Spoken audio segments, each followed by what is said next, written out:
Казвам се Славчо Георгиев Николов. Повече от 15, близо 16 години съм в пожарната.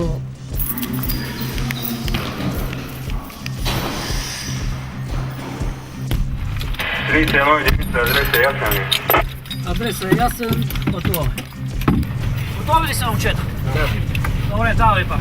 30-31 единица.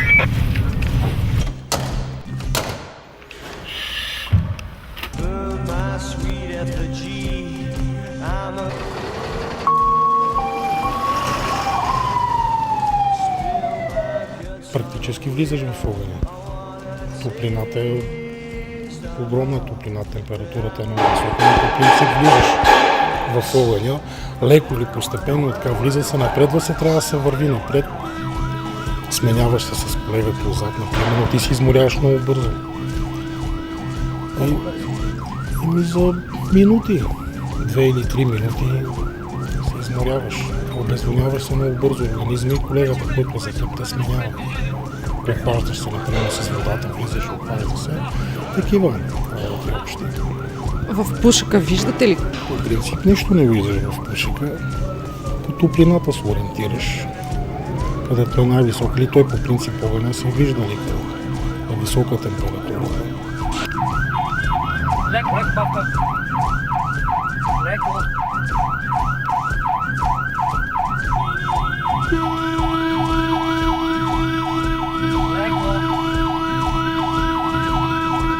Дигат на една сутрин, гори къща близо до Пирогов там. И по пътя ни казват, че има хора вътре и отиваме там на място. И ситуацията беше такава, че гореше целият долен етаж. Вратата излизаше в входната, пламъци много. Така имаше една като барака до самата къща и отгоре на нея седи един такъв целият черен, който си горял отпърлен от всякъде и почва вика детето, нали, вътре детето.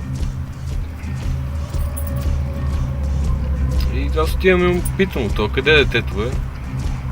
И той ми казва, от тук ще минеш и ме прекарва през една на къщата, има стряха такава, нали, между двата етажа има прозорец. И една стряха е толкова място. И върва така по... Съм се хванал за стената и върва по къщата и стигам до един прозорец, той такъв мъничък беше. Той вика е тук вътре. То нямаше как да се влезе, защото той е много мъничък прозорец. Връщам се обратно и викам, бе, Ладо, кажи къде е бе той детето отгоре. Качваме се нагоре за втори етаж. 3 пъти влизам, излизам да му охлаждат, пак влизам и не мога да го намеря. А то нищо не се вижда вътре, просто в един пожар дима е много, просто само вървиш с напипване, лазиш, защото не знаеш къде ще стъпнеш и какво ще направиш.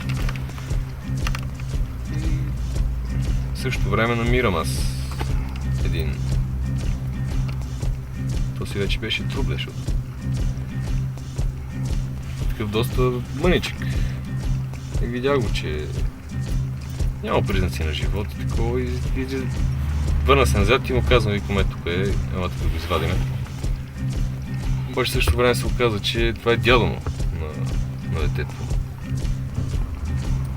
Излизам и пак, викам, бе, къде бе, горе го няма, той вика, бе, тук долу в приземния етаж и тръгва да ми показва, вика, ето тук, викам, добре, за какво не ми каза още от самото начало и влезнахме вече, като го извадихме детето беше. Може би щяхме да го спасиме, но това става в промеждутък около 10 на минути вече се търси из цялата къща. Не беше ли до прозорец и те са минали през него? Да, и то... Значи, това прозорче, което беше там всъщност, това на детето стаята. И то спеше върху едно като някакво донапрен такъв бяха му оставили на земята. И там спеше детенцето. И тия като са ги запалили, защото това мишен палеж беше, са ги запалили и те с майката тръгват да бягат и минават през стаята на детето. 17 на 3. И всъщност направо си го тъпкали, за да изгледат през прозореца, вместо да го извадат първо него. така, 3 човека си отидаха така. Заради... А той явно някакъв се забъркал, да, там с някакви такива далавери ги бяха запалили. Брой 17 на 30. За другите те, на него нищо нямаше. Нали, не всеки го приема, нали, психиката му е стабилна, нали, е по-лабил и не може да го понесе това нещо. Но всичко зависи как се настроиш. Значи, общо взето, цялата работа е такава, че ако успееш да, когато дойдеш сутрин на работа и да до така степен да приемаш нещата, че това ти е работата, а не да го приемаш като... Защото, примерно, сега аз ако не съм на работа, така съм се замислил много пъти, че ако го видя така по време, когато съм почивка, нещо, ако го видя такова катастрофа, труп или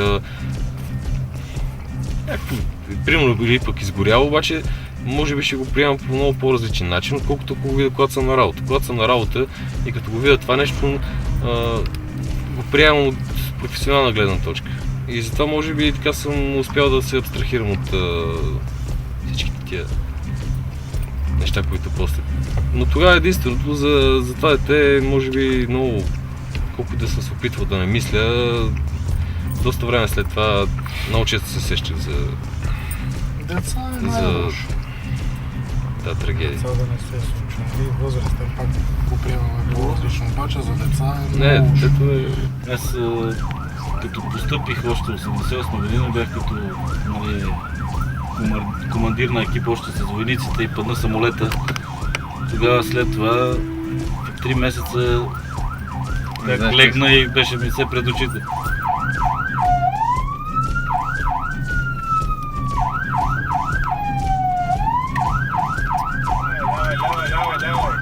Ако не си сигурен в човека, който е за теб, ако не си сигурен, значи ти сам по принцип не можеш да влезеш в пожара, защото винаги трябва да имаш гръб за тебе.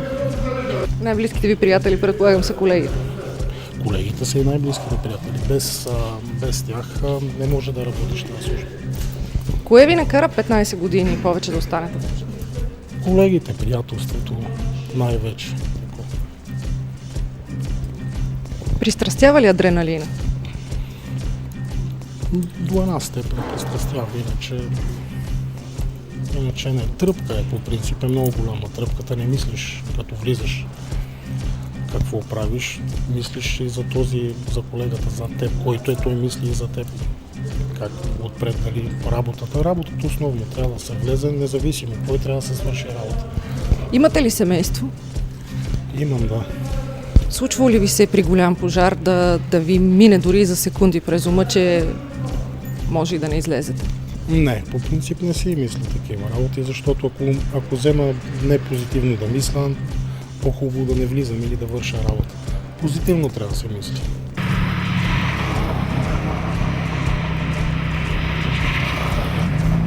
Видял е някой, нали, съсед негов, видял, че излиза от еди къде си, или от съседен балкон излиза някакъв дим и веднага не се обажда човека най-спокойно, или се запалил, се изкарате и се чуди, като тяме какво става проблем, инцидент, вика, но тук, това е, на този адрес ни казаха.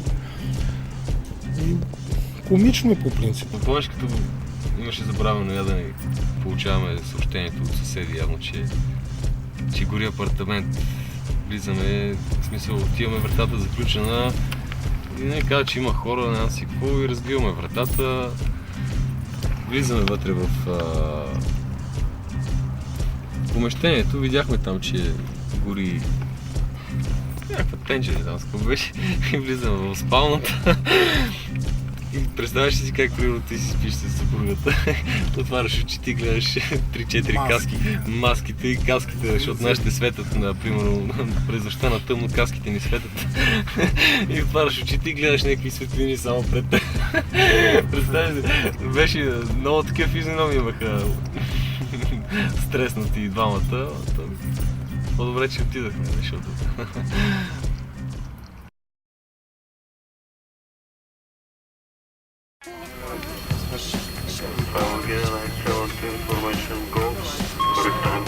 Небето е съвсем различно. Просто дава свобода. колкото и да е странно, небето е за една част от нашето съсловие пилотите, небето е едно по-добро място.